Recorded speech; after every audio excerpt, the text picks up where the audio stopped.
হয়, তার আম্মা আমাকে কোনো ওই টাইপের কোনো আচরণ করেনি যে ওকে মারো বা সামথিং। আমাকে জাস্ট আমাকে বলছে আমার ছেলে আশেপাশে থাকবে না, যদি থাকো তাহলে আমি অ্যাকশন নিবো, মুনিয়ার যে অবস্থা হয়েছে ওই অবস্থাটা তোমার সাথেও হবে। আফটার দ্যাট ওইখানে তার আমাকে প্রভোগ করার জন্য এখানে কিছু লোকজন ছিল যে এটা করে, মুকুল নামের আর আব্দুর রহমান জীবন নামের ওই দুইজন লোক, যারা কিনা আমাকে মারতে মারতে তার বাসা থেকে তার আম্মার বাসায় নিয়ে গেছে বিচারের জন্য, যে তুমি তো থামবা না, তুমি তো সানভীর সাহেবের কাছে যাবাই, বসের কাছে, তো তুমি তার আম্মার মাধ্যমে করো। তার আম্মা আমাকে একটা সাদা কাগজ এনে দিছে। কাগজ এনে দেওয়ার পর বলছে যে এখানে তুমি লেখো যে তুমি এরপর থেকে আমার ছেলের সাথে করবা না।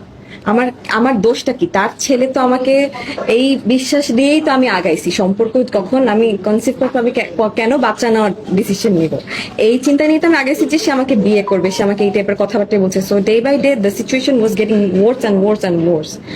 I had to make this decision যে আমার পাবলিকের কাছে আসতে হবে, অরএলস মুনিয়ার সাথে যা হয়েছে তা আমার সাথে